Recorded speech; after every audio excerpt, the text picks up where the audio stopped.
Monumental Sports Network will no longer be carried on Hulu TV and YouTube TV. This is a big deal because thousands of Wizards fans around the DMV have now been left in the dark. How did we get here, and where does Monumental go from here? Troy Haliburton, he might have a solution. He's going to help us break it down today on Locked On Wizards.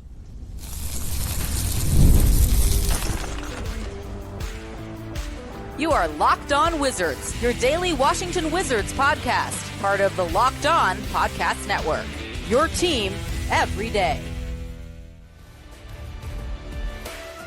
DC family, you're locked on to the Washington Wizards, where you're part of our family. We thank you for making Locked On Wizards your first listen every single day. We're part of the Locked On Podcast Network, where it's your team every day. One of your co-hosts here, Ben Strover. I cover all things DC sports for 106.7 The Fan and the Team 980. And alongside, as always, Abdullah Ayubi, the DC sports content creating savant. And today, we are excited to be welcomed back to the show, Troy Haliburton, the former host of this very show, Locked On Wizards. There wasn't a YouTube component back when he was the host of the show in 2018 through 2021, correct, Troy? Yes, that's right, Ben. Back in the day, in the prehistoric dinosaur ages, before there was YouTube. Yeah. But Troy has been a big integral part of Wizards coverage now since 2016, and he still writes for his Substack, Ideal Taste DC. Be sure to check him out there. I will link it in the description on the YouTube page here. And the reason we bring Troy Haliburton on the podcast today is because he's been kind of on the forefront of the monumental crossroads that has been an apparent issue now that has really come to light, especially with yesterday with YouTube TV and Hulu officially dropping Monumental Sports Network, leaving a lot of Wizards fans in the dark. So the title of the headline here of your Substack, Monumental Crossroads, Why Losing YouTube TV and Hulu May Be the Best Thing to Happen to DC Sports. But before we even get into a potential solution here, Troy, how did we get here? Yeah, Ben, that's a very good question. I believe that we got here because of a lack of foresight from Monumental Sports, and really when you look at the Monumental Sports Network, this is a kind of a creation of the arm of Zach Leonsis, the son of the owner, Ted Leonsis, and so he basically runs the network. And so essentially, the network was not able to get a deal in place with YouTube TV and Hulu Sports, and really, essentially, it really goes back to the prehistoric model of the RSN networks, the regional sports networks, and how those are pretty much declining all across sports right now. Yeah, I was about to say, Troy, is this like, because you mentioned it's declining, when do you think it started declining? Do you think it was just like post-COVID? Well, I think it's really been on the decline since for really like the last decade. It really goes and coincides with the cutting of the cord for a lot of American households when people decided that they were shifting away from cable TV, and that they were really going to get into the streaming services. I think that the biggest thing is the fact that the old model of how regional sports networks used to make money was by going out and charging carriage fees to cable providers. And so what that really left them was insulated from the everyday the ratings basis of who's watching sports. So whether people watched regional sports or not, they were still making that money because they were paying for cable packages. So you were automatically getting Monumental Sports. You're automatically getting the Yes Network. You're automatically getting, if you live in New York, MSG Network. So these things were already kind of built into the whole cable production. And so now with people cutting the cord, you really have these other companies aren't as they really aren't able to carry a lot of these regional sports networks and other entities because they are much more the word I would use is lenient to different price points. So one of the things that has become an option now for Wizards fans that have been left in the dark because of the decision from YouTube TV and Hulu Live TV is now Wizards fans can still pay for the Monumental Premium package or whatever they're offering here that gives people the ability to stream Wizards and Capitals games and get the Monumental coverage. However, it's $180 annually, so a pretty penny that you will have to pay. And if you are a casual Wizards fans, you and I were kind of talking about this off air. If you only follow the team casually, let's say you're not even a Capitals fan, so you don't really care about watching Capitals games either, even though they're a very good organization. They have been very good for quite some time. What would even incentivize somebody to pay that type of money on top of whatever they're already paying? Like, just how bad can the situation get for the Wizards here in Monumental if they're unable to pivot quickly? Yeah, well, I mean, I think that price point is something that to me it shows a lack of being in tune with the consumers from Monumental Sports. Like I just don't think that $20 a month is a realistic price point for for people to pay to watch the Wizards, the Capitals, and the Mystics.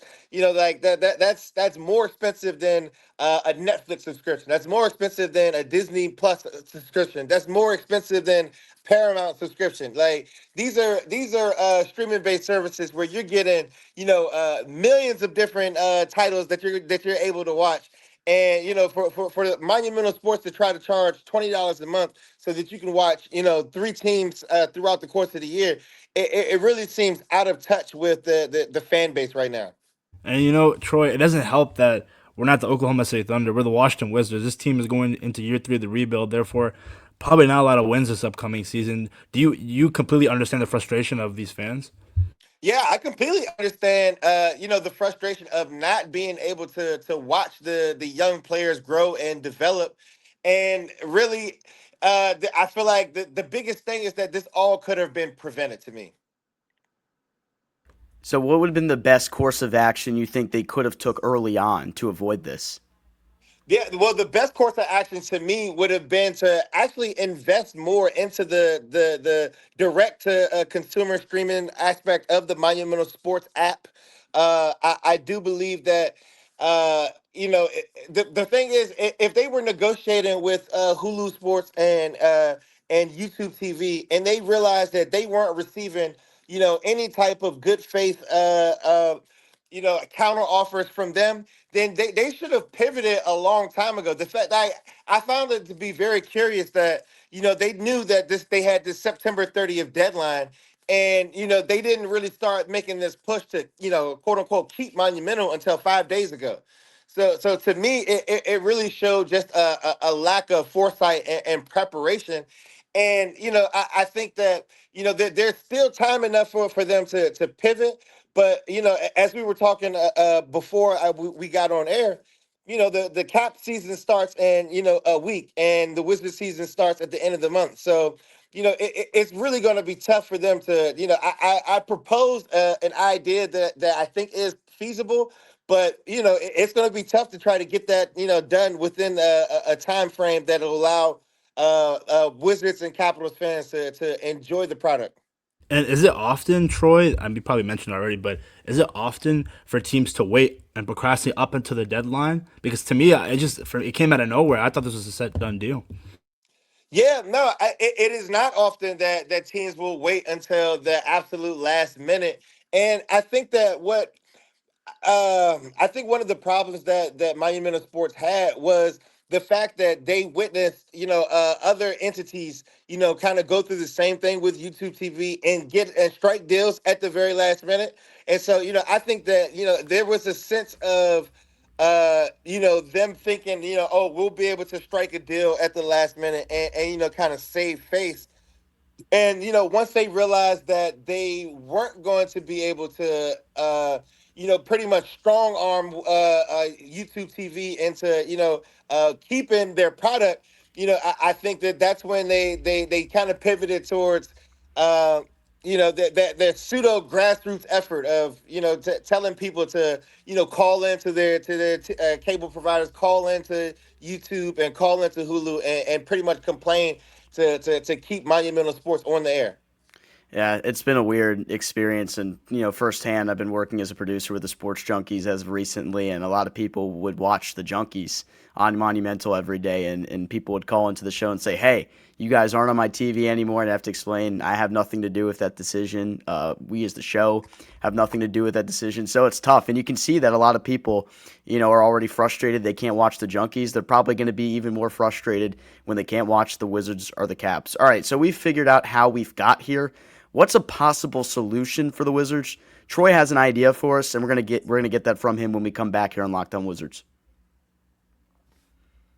Peloton is shaping the future of fitness with a brand new Peloton cross-training Tread Plus, powered by Peloton IQ. It's their most advanced equipment yet, designed to give you real-time guidance and endless ways to move. Whether you're running, lifting, or cross-training with your favorite instructors, this Peloton is the best way. This is training reimagined. Peloton is built for breakthroughs with tools that help you plan, stay motivated, and reach peak performance. I love how the Peloton IQ system offers real-time strength coaching. It actually tracks your reps, suggests the right weights, and corrects your form, making every rep safer and smarter. So let yourself run, lift, flex, and push forward. Explore the new Peloton cross-training Tread Plus today at onepeloton.com. Joined here by Troy Haliburton, a former host of the Locked On Wizards podcast, now writes for his Substack, Ideal Taste DC. Wrote a very, very informative article about this whole situation we have here between Monumental Sports Network, Hulu Live TV, and YouTube TV. And one of the things you get into here, about halfway or a couple paragraphs into the Substack, you say this could become a blessing in disguise for the Wizards because of this outdated RSN model, which we've already talked about here today. Now, the Wizards essentially will have to find a way to pivot most likely here because of what has happened and people have been left in the dark. The Phoenix Suns back in 2023, you detail this in your article, so be sure to check out Troy's work at his Substack. We'll link it below. You detail what the Phoenix Suns were able to do when they moved off Bally Sports Arizona. Can you kind of break down exactly what that was and why the Wizards might be able to emulate something similar to that? Yeah, so basically, the Phoenix Suns were, very much innovative with, taking their product and, instead of chasing after this regional sports network money, they really went the opposite direction and they took their product and they put it back onto basic network television. And so for those of people out there, like, you can still pick up the basic television with just a regular antenna. So how you can watch WUSA 9 or, WJLA Channel 7 or, NBC News 4. Like those, standard legacy television stations. What the Phoenix Suns did was they partnered with one of their local Arizona TV affiliates, and they were able to put the Phoenix Suns and the Phoenix Mercury games on air over network television, so that fans could be able to watch the games for free. And in turn, that really drove their ratings almost through the roof, and they were able to make a lot of money on the back end selling advertising. So, and for what do you think the solution, Troy, after this whole situation coming down to it? I mean, I've seen fans that are out of the DMV and they're completely frustrated because they think they're definitely out of the loop. Do you think there's something certain that needs to be done as soon as possible? Because obviously you mentioned the Caps season starts off in a week. Wizards basketball starts in a couple of weeks. Yeah, I think that this is something that, realistically, could take place and not maybe not by the end of this month. I think by the end of this month that you could have a deal in place where you could be on a network television in the DC area where you could, partner with somebody and be able to show Wizards games and Caps games and Mystics games over the air for free.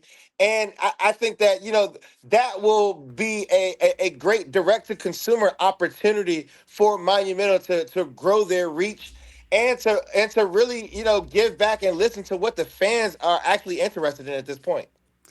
Yeah, I wanted to get right into that because you have your section about fan goodwill right here, and almost you said it makes the most sense for Monumental to be innovative in what they're doing here because it's not going to be a good look for the network and for the teams associated, especially if there's, headlines that are out there just saying, yeah, the fans are blacked out, they can't watch their team or whatever, and now Wizards fans don't have access to watching games. So essentially, this is almost like a public relations thing for Monumental as well. They're going to have to find a way to make this come to light in a better look for them, essentially. Is that what you're kind of getting at? Yeah, for sure. Like, to me, I think that this is really a PR disaster from Monumental, just on the aspects of, like, they really haven't been able to sell to their fans why this happened, and they really aren't given a good explanation as to why they have put their fans in this position. And I think I find it very interesting that Zach Jones has gone on and done some interviews with the Monumental Sports. I think he did one with Tarek El Bashir the other day, and where he essentially is shifting the blame towards these big companies. They're calling Disney and Google. They're saying that they're trying to keep the little man, which is Monumental Sports, down essentially. And no, to me, I think that I really just haven't seen the level of accountability that you would like to see from a team that really has made a mistake here. Yeah, and it's tough, Troy, because again, like this is this idea of this money grab situation. To me, it should be simple. This shouldn't be this hard to root for your local sports teams. And in today's day and age, you mentioned it's 2025. My question is, and this might be a stretch, do you think this will affect ticket prices for this upcoming season? No, that's actually a good question, AB. I think that uh yeah, I do think that this would negatively impact ticket sales in a way, because it really just it makes the fans apathetic towards the team and the season, just based off of them not being able to watch the team. Like like Wizards fans deserve nice things too, and the aspect of them not being able to watch their team, I think, will drive some fans away from supporting the team financially. So you mentioned how the timing for this, even though the Wizards, or not the Wizards, sorry, Monumental Sports Network unfortunately waited too long because of this deadline that just kind of crept up on them right before the Capitals season started, 3 weeks before the Wizards season started. You mentioned in your Substack that the timing right now is actually perfect in terms of innovating and taking the next step forward. Why is that? Yeah, well, because honestly, this is a rebuilding stage of what monumental basketball is representing.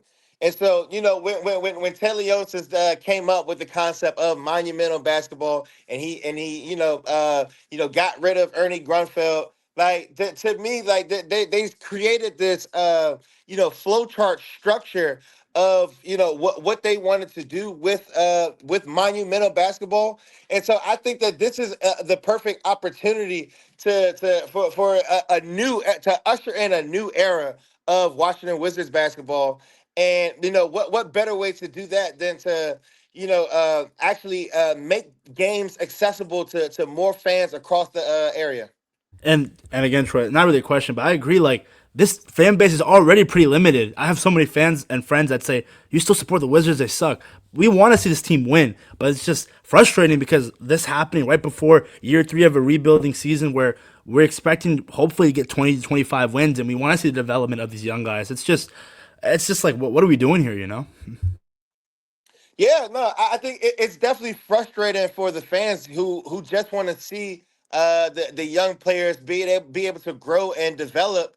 And the fact that people are going to have to reach down into their pockets and pay an exorbitant price, which I think is pretty much unfair for Wizards fans. I think that Monumental Sports, they have a civic responsibility to make sure that they're providing an ample service and product for the fans to enjoy.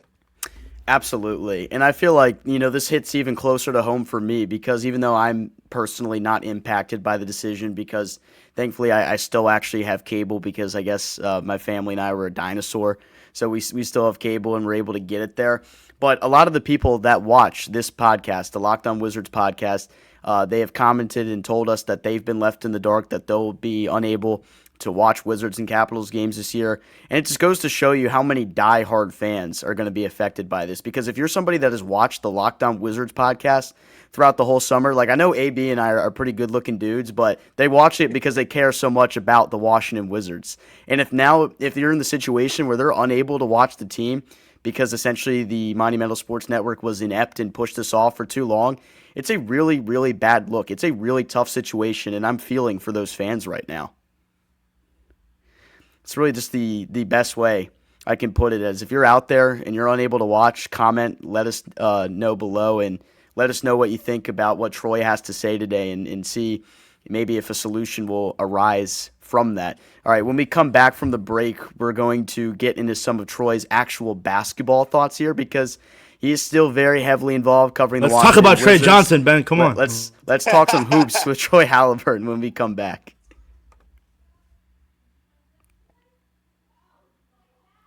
The NFL season is here, and FanDuel is making sure you're ready for kickoff with a can't-miss offer. Right now, new customers can bet just $5, and if your bet wins, you'll get $300 in bonus bets to use across the app. I love using FanDuel because it fits how I like to bet. Player props, building same-game parlays, or even jumping in live as the action unfolds.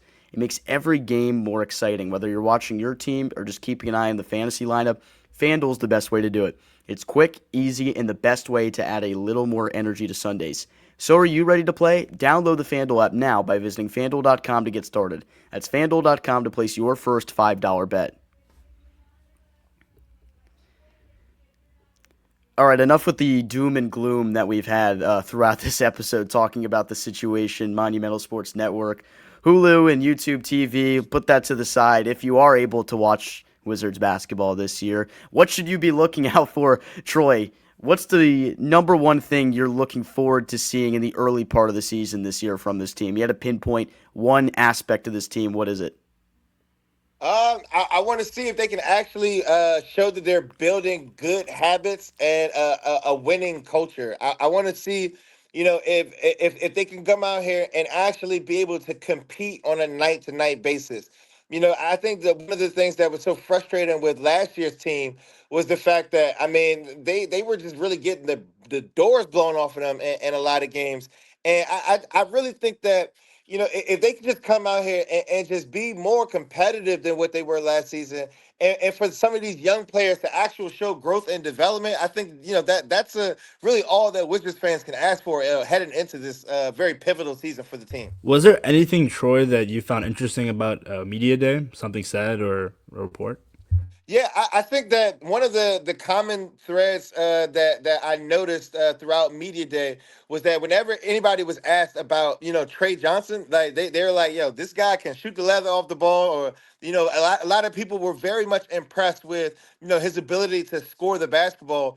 And so, for a guy who has, yet to play his very first NBA game, for the team, when they were having those, informal, workouts, like for him to kind of stand out to as a young player, in those pickup runs, like I think that that's a very good sign for where the Wizards are heading with just the potential of having hit on one of these draft picks.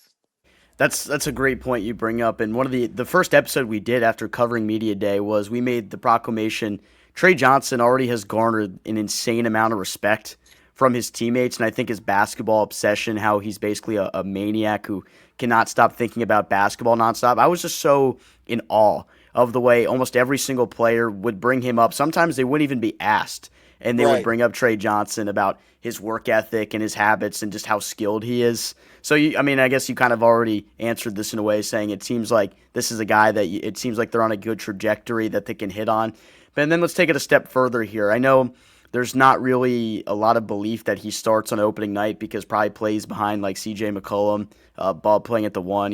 Chris Middleton's going to probably start for this team as well with Kyshawn George probably playing the 4 with Bilal being out. How long do you think it'll take for a guy like Tre Johnson maybe to separate himself and become an everyday starter for this team? Because I think he will get some opportunities when they load manage and rest some guys on back-to-backs, but everyday starter, when does that happen for Tre Johnson? Yeah, I think that Trey could potentially crack the starting lineup by about Christmas time. I think one of the things that I noticed from Will Dawkins from his press conference from last week was that he said that that last year that he felt like that there were some opportunities that were kind of given, and so that there will be more opportunities that would have to be earned for this season. And so I think that is very much indicative of what they plan on doing with Trey. And so I don't think that they're just going to just give him the starting job, but I think that they'll give him ample opportunities to go out there and compete and earn the starting job. Outside of Tre Johnson, Troy, I think everyone's the next guy up when it comes to excitement is Cam Whitmore. A lot of people, a lot of comments were made about him media day. How do you see his role in his first year in DC?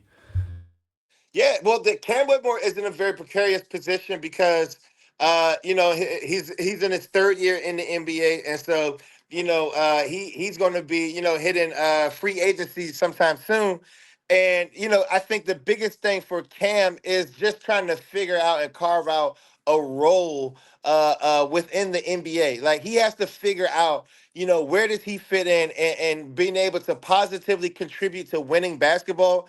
And for me, I think that starts for him, on the defensive end. Like, everybody knows what Cam Whitmore brings to the table on the offensive end and how he's able to score the basketball. But if he's going to really, carve out a role in the modern NBA, he has to be able to competently defend at his position.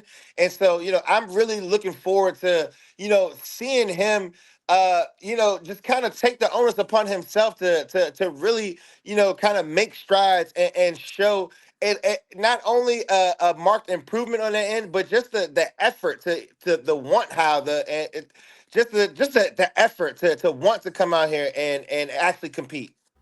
Well said. All right, Troy, real quick. Alex Sarr, what do we see from him in year number two? Yeah, for the biggest thing that I want to see from Sarr is that as a guy who's 7'1", I would love for him to stop fading away from the basket and actually compete around the rim. Like that's one of the biggest things for him. Like I understand that we're in this modern pace and space aspect of the NBA where you want your bigs to be able to shoot, but I like easy baskets too. And so, I would love for Sarr to continue, improving his body and his physicality, but just to be more assertive when he's around the basket. This kind of goes with Alex Sarr, Troy, but out of the big three of the 2024 draft class, who do you think is going to have the biggest year? Yeah, man, I'm a Kyshawn George believer.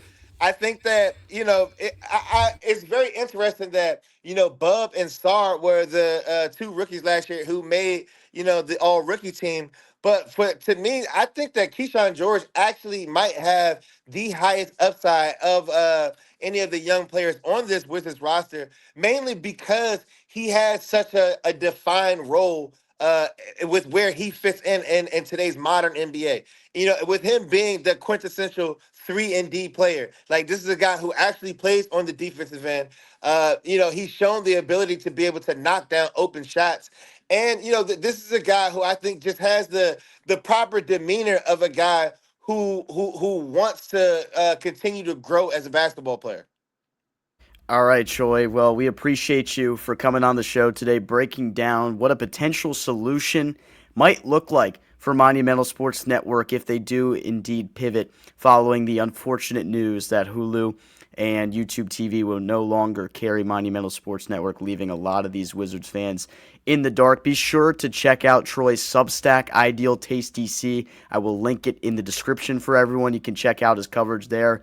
And then also, you've put pen to paper about the Washington Wizards quite a bit recently. I know you had the good article about John Wall and about why they should retire his jersey as well.